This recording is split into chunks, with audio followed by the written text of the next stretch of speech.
Hi friends, welcome to Kisa channel. ಇವತ್ತು ನುಗ್ಗೆ ಸೊಪ್ಪು ತೋಟದ ಹತ್ರ ಹೋಗಿದ್ವಿ. ನುಗ್ಗೆ ಸೊಪ್ಪು ಸಿಕ್ತು, ಹಾಗೆ ತೊಗೊಂಡು ಬಂದ್ವಿ. ಈ ನುಗ್ಗೆ ಸೊಪ್ಪಿಂದ ತುಂಬ ಹೆಲ್ತ್ ಬೆನಿಫಿಟ್ ಇದೆ. ಈ ಐರನ್ ಕಂಟೆಂಟ್ ಅಂತೂ ತುಂಬ ಇದೆ ಇದು ತಿನ್ನೋದ್ರಿಂದ. ಇದೆಲ್ಲರೂ ಸಿಕ್ಕಿದ್ರೆ ವಾರಕ್ಕೊಂದು 2-3 ಸಲನಾದ್ರು ಮಾಡ್ಕೊಂಡು ತಿನ್ನಿ. ಅಂದರೆ ಮೊಟ್ಟೆ ಹಾಕ್ಕೊಂಡು ಉರಿಯೋದಾಗಿರ್ಬೋದು, ಏನು ದೋಸೆಗೆ ಹಾಕ್ಕೊಂಡು ತಿನ್ನೋದ್ರಿಂದ ತುಂಬ ಚೆನ್ನಾಗಿರುತ್ತೆ. ಈ ಥರ ನುಗ್ಗೆ ಸೊಪ್ಪು ಸಿಕ್ಕಿಟ್ರೆ ಮಿಸ್ ಮಾಡ್ಕೊಳ್ಳೋಕ್ಕೆ ಹೋಗ್ಬೇಡಿ. ಉಪ್ಸಾರು ಮಾಡಿ ತುಂಬ ಚೆನ್ನಾಗಿರುತ್ತೆ. ನಾವು ತೊಗೊಂಡು ಬಂದು ಇದನ್ನು ಊರ್ಕೋತಾ ಇದ್ವಿ. ಇದರಲ್ಲಿ ಯಾವುದೇ ಥರ ಸಿಕ್ಕಿದ್ರೂ ಬಿಡೋಕ್ಕೆ ಹೋಗ್ಬಿಡಿ. ಅಂದರೆ ಈ ನುಗ್ಗೆ ಸೊಪ್ಪಾಗಿರ್ಬೋದು, ಹೂವು ಮತ್ತು ನುಗ್ಗೆಕಾಯಿ ಎಲ್ಲನೂ ಕೂಡ ಯೂಸ್ ಮಾಡ್ಕೊಳ್ಳಿ. ಇವಾಗೆಲ್ಲ ನುಗ್ಗೆ ಸೊಪ್ಪೆಲ್ಲ ಕ್ಲೀನಾಗಿ ಬಿಡಿಸ್ಕೊಂಡಿದ್ದೀನಿ, ನೋಡ್ತಿರ್ಬೋದು ಯಾವ ಥರ ಬಿಡಿಸ್ಕೊಂಡಿದ್ದೀನಿ ಅಂತ. ಇವು ಮಾಡೋಣ ಬನ್ನಿ ಯಾವ ಥರ ಅಡುಗೆ ಮಾಡೋದು ಅಂತ. ಫಸ್ಟ್ ಇದಕ್ಕೆ ಕಾಳು ಹಾಕೋಬೇಕಲ್ವ. ಕಾಳು, ಬೇಳೆಕಾಳು, ಹುಳ್ಳಿಕಾಳು, ತರಗುಣಿ ಕಾಳು, ಯಾವ ಕಾಳು ಬೇಕಾದ್ರೂ ನಿಮ್ಗೆ ಯಾವ್ದು ಇಷ್ಟ ಆಗುತ್ತೋ ಅದು ಹಾಕೋಬೋದು. ನಾವಿವತ್ತು ತರಗುಣಿ ಕಾಳು ಅಂತ ಏನೋ ಹೇಳ್ತಾರೆ ಅದನ್ನು ಹಾಕ್ಕೊಂಡಿದ್ದೀನಿ. ಇನ್ನು ಹಾಕ್ಕೊಂಡು ಒಂದು ಸ್ವಲ್ಪ ಫ್ರೈ ಮಾಡಬೇಕಾಗುತ್ತೆ. ಸ್ವಲ್ಪ ಬ್ಲ್ಯಾಕ್ ಆದರೆ ಸಾಕು, ಅಂದರೆ ಬ್ಲ್ಯಾಕ್ ಚುಕ್ಕಿ ಥರ ಬಂದರೆ ಸಾಕು, ಅಷ್ಟು ಫ್ರೈ ಮಾಡಬೇಕಾಗುತ್ತೆ. ನೋಡ್ತಿರ್ಬೋದು ನಾನು ಈ ಥರ ಫ್ರೈ ಮಾಡ್ಕೊಳ್ತಾ ಇದ್ದೀನಿ. ಸ್ವಲ್ಪ ಫ್ರೈ ಆಗಲಿ, ಸೀಸಕ್ಕೆ ಹೋಗ್ಬಿಡಿ.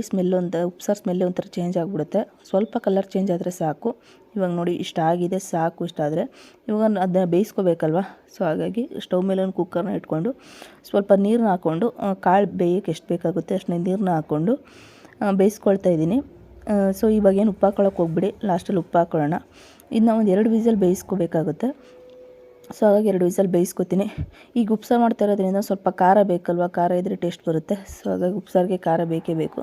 ಖಾರ ಮಾಡ್ಕೊಳ್ಳೋಕ್ಕೋಸ್ಕರ ಒಂದು 6ರಿಂದ 7 ಒಣಮೆಣ್ಸಿಕಾಯಿ ಏನಿದೆ, ಗುಂಟೂರು ಮೆಣಸಿಕಾಯಿ ಹಾಕ್ಕೊಂಡು ಹುರ್ಕೊಳ್ತಾ ಇದ್ದೀನಿ, ಫ್ರೈ ಮಾಡ್ಕೊಳ್ತಾ ಇದ್ದೀನಿ.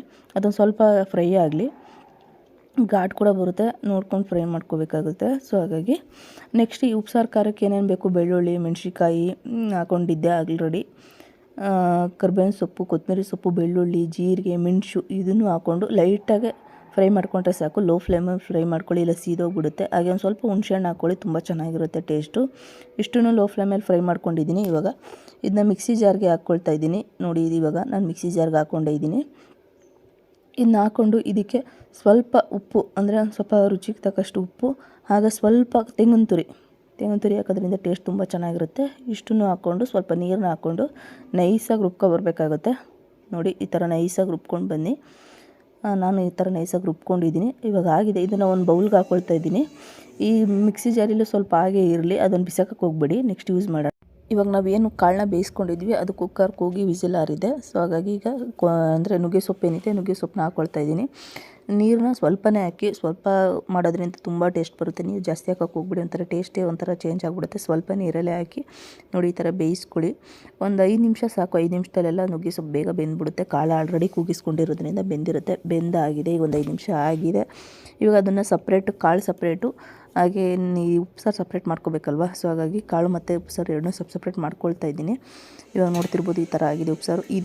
ಇವಾಗ ಈ ಉಪ್ಸಾರು ರೆಡಿ ಆಗಿದೆ. ಇದಕ್ಕಿಂತ ಸ್ವಲ್ಪ ಒಗ್ಗರಣೆ ಕೊಟ್ಟರೆ ತುಂಬ ಚೆನ್ನಾಗಿರುತ್ತೆ, ಟೇಸ್ಟ್ ತುಂಬ ಚೆನ್ನಾಗಿರುತ್ತೆ. ಸೊ ಹಾಗಾಗಿ ಅದೇ ಕುಕ್ಕರ್ಗೆ ಒಂದು ಅರ್ಧ ಟೇಬಲ್ ಸ್ಪೂನಷ್ಟು ಆಯಿಲ್ನ ಹಾಕ್ಕೊಂಡಿದ್ದೀನಿ. ಆಯಿಲ್ ಸ್ವಲ್ಪ ಬಿಸಿ ಆದರೆ ಸಾಕು. ಒಂದು ಸ್ವಲ್ಪ ಬಿಸಿಯಾಗಿದೆ.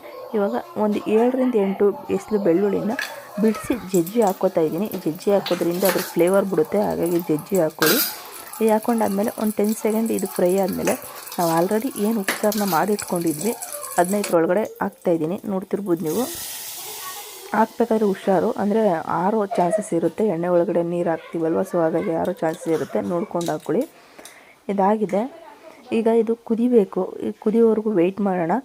ಅಷ್ಟರಲ್ಲಿ ನಾವು ಆಲ್ರೆಡಿ ಏನು ಆಡಿಸ್ಕೊಂಡಿದ್ವಿ, ಅಂದರೆ ಉಪ್ಸಾರು ಖಾರ ಆಡಿಸ್ಕೊಂಡಿದ್ವಲ್ಲ, ಆ ಜಾರಲ್ಲಿ ಸ್ವಲ್ಪ ಹಾಗೆ ಬಿಟ್ಕೊಂಡಿದ್ವಿ ಅಲ್ಲ, ಅದಕ್ಕೆ ಸ್ವಲ್ಪ ನೀರನ್ನ ಹಾಕ್ಕೊಂಡು ಇದು ತಿರುಗಿ ಉಯ್ಕೊಳ್ಳಿ. ಅಂದರೆ ಉಪ್ಸಾರನ್ನು ಸ್ವಲ್ಪ ಜಾಸ್ತಿ ಮಾಡ್ಕೊಂಡಿದ್ರೆ ಆ ಉಪ್ಸಾರನ್ನೇ ಆ ಜಾರ್ ಒಳಗಡೆ ಹಾಕ್ಕೊಂಡು ತಿರುಗಿ ಉಯ್ಕೋಬೋದು. ನಾನು ಸ್ವಲ್ಪ ನೀರನ್ನ ಹಾಕ್ಕೊಂಡು ತಿರುಗಿ ಹಾಕೋತಾ ಇದ್ದೀನಿ. ನೋಡ್ತಿರ್ಬೋದು ನೀವು.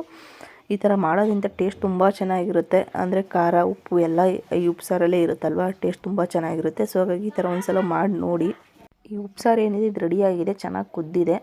ಈಗ ಇಳಿಕೊಬಿಡೋಣ, ಇದು. ನೆಕ್ಸ್ಟು ನಾವು ಆಲ್ರೆಡಿ ಸೊಪ್ಪು ಮತ್ತು ಕಾಳು ಏನು ಬೇಯಿಸ್ಕೊಂಡಿದ್ವಿ ಅದನ್ನ ಉರಿದ್ರೆ ಟೇಸ್ಟ್ ಚೆನ್ನಾಗಿರುತ್ತೆ. ಹಾಗೆ ಕೂಡ ತಿನ್ಬೋದು. ಉರಿಯೋದ್ರಿಂದ ಟೇಸ್ಟ್ ಇನ್ನೂ ಜಾಸ್ತಿ ಆಗುತ್ತೆ. ಸೊ ಹಾಗಾಗಿ ಹುರ್ಕೊಳ್ಳೋಣ. ಏನಿಲ್ಲ, ಜಸ್ಟ್ ಒಂದು ಬಾಣಲಿ ತೊಗೊಂಡಿದ್ದೀನಿ. ಬಾಣಲಿಗೆ ಸ್ವಲ್ಪ ಎಣ್ಣೆ, ಒಂದು 2 ಟೇಬಲ್ ಸ್ಪೂನಷ್ಟು ಆಯಿಲ್ನ ಹಾಕ್ಕೊಂಡಿದ್ದೀನಿ. ಆಯಿಲ್ನ ಹಾಕ್ಕೊಂಡು ಈರುಳ್ಳಿ ಏನಿದೆ ಆ ಈರುಳ್ಳಿನ ಚಿಕ್ಕದಾಗಿ ಹಚ್ಚಿ ಹಾಕ್ಕೊಂಡಿದ್ದೀನಿ. ಅಂದರೆ ಒಂದು ದೊಡ್ಡ ಸೈಜ್ ಈರುಳ್ಳಿನ ಹಾಕ್ಕೊಂಡಿದ್ದೀನಿ. ಈರುಳ್ಳಿ ಚೆನ್ನಾಗಿ ಫ್ರೈ ಆಗಬೇಕು, ಅಲ್ಲಿವರೆಗೂ ಉರಿಬೇಕಾಗುತ್ತೆ. ನೋಡ್ತಿರ್ಬೋದು ಆ ಥರ ಉರಿತಾ ಇದ್ದೀನಿ. ಇದ್ರ ಜೊತೆ ನಾನು ಪ್ಲೇನಾಗಿ ಮಾಡ್ಕೊಡ್ತಾಯಿದ್ದೀನಿ, ಅಂದರೆ ಏನೂ ಹಾಕೋಕ್ಕೆ ಹೋಗ್ತಿಲ್ಲ. ಜಸ್ಟ್ ಸಿಂಪಲ್ಲಾಗಿ ಕಾಳು, ಸೊಪ್ಪು, ಈರುಳ್ಳಿ ಅಷ್ಟೇ ಹಾಕ್ಕೊಂಡು ಮಾಡ್ಕೊಳ್ತಾ ಇದ್ದೀನಿ.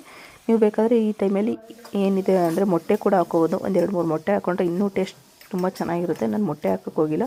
ಸೊ ಈರುಳ್ಳಿ ಫ್ರೈ ಆದಮೇಲೆ ನಾವು ಆಲ್ರೆಡಿ ಏನು ಸೊಪ್ಪು ಮತ್ತು ಕಾಳನ್ನ ಬೇಯಿಸಿ ಇಟ್ಕೊಂಡಿದ್ವಿ, ಆ ಕಾಳನ್ನ ಹಾಕ್ಕೊಂಡು ಚೆನ್ನಾಗಿ ಒಂದು ಸಲ ಹುರ್ಕೊಳ್ಳಿ.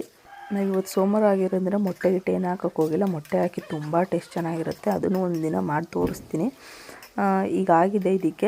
ಇದಕ್ಕೆ ಸ್ವಲ್ಪ ಸ್ಪೈಸಿ ಬೇಕಲ್ವ, ಸೊ ಹಾಗಾಗಿ ಈ ಸಾಂಬಾರು ಪುಡಿ ಏನಿದೆ ಸಾಂಬಾರು ಪುಡಿನ ಹಾಕ್ಕೊಳ್ತಾ ಇದ್ದೀನಿ. ನೀವು ಬೇಕಾದರೆ ಉರಿ ಟೈಮಲ್ಲಿ ಎಣ್ಣೆ ಹಾಕಿರೋ ಟೈಮಲ್ಲಿ ಒಣಮೆಣ್ಸಿನ್ಕಾಯಿ ಕೂಡ 1-2 ಹಾಕ್ಕೋಬೋದು.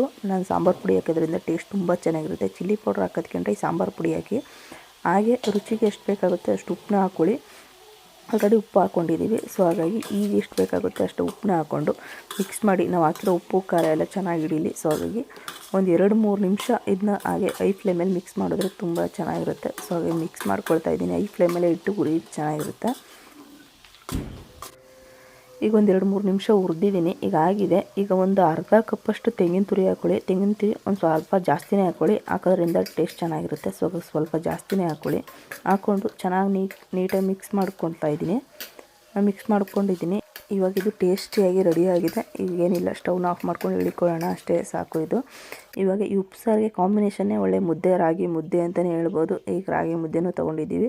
ಸೊ ಈ ಉಪ್ಸಾರು ಮತ್ತು ಖಾರ ಅದ್ರ ಜೊತೆ ಕಾಳು ಹಾಕ್ಕೊಂಡು ಮೇಲೆ ಸ್ವಲ್ಪ ಬೆಣ್ಣೆನ ಹಾಕ್ಕೊಂಡು ಬಿಸಿ ಉಪ್ಸಾರಿಗೆ ಸ್ವಲ್ಪ ಬೆಣ್ಣೆ ಹಾಕ್ಕೊಂಡು ತಿಂತಾಯಿದ್ರೆ ತುಂಬ ರುಚಿಯಾಗಿರುತ್ತೆ. ಈ ಸಿಟಿ ಸೈಡ್ ಬ್ಯಾಚುಲರ್ಸ್ ಹುಡುಗರೇ ಆಗಿರ್ಬೋದು, ಸಿಟಿಲಿರೋರೇ ಆಗಿರ್ಬೋದು, ಈ ಉಪ್ಸಾರನ್ನ ಹುಡಿಕೊಂಡು ಹೋಟೆಲ್ಗೆ ಹೋಗ್ತಿರೋ ಉಪ್ಸಾರು ಮುದ್ದೆ ಎಲ್ಲಿ ಸಿಗುತ್ತೆ ಆ ಹೋಟೆಲಲ್ಲಿ ಅಂತ ನೀವೇ ಸಿಂಪಲಾಗಿ ಮಾಡ್ಕೋಬೋದು. ಈ ಥರ ತುಂಬ ಟೇಸ್ಟ್ ಚೆನ್ನಾಗಿರುತ್ತೆ. ಮಾಡಿ ನೋಡಿ, ಅಷ್ಟೇ ಈಸಿಯಾಗಿ ಕೂಡ ಹೇಳ್ಕೊಟ್ಟಿದ್ದೀನಿ. ಚೆನ್ನಾಗಿದೆ, ಮಾಡಿ ತಿನ್ನಿ. ಈ ವಿಡಿಯೋ ಇಷ್ಟ ಆಗಿದರೆ ಲೈಕ್ ಮಾಡಿ, ಸಬ್ಸ್ಕ್ರೈಬ್ ಮಾಡಿ. Thank you for watching.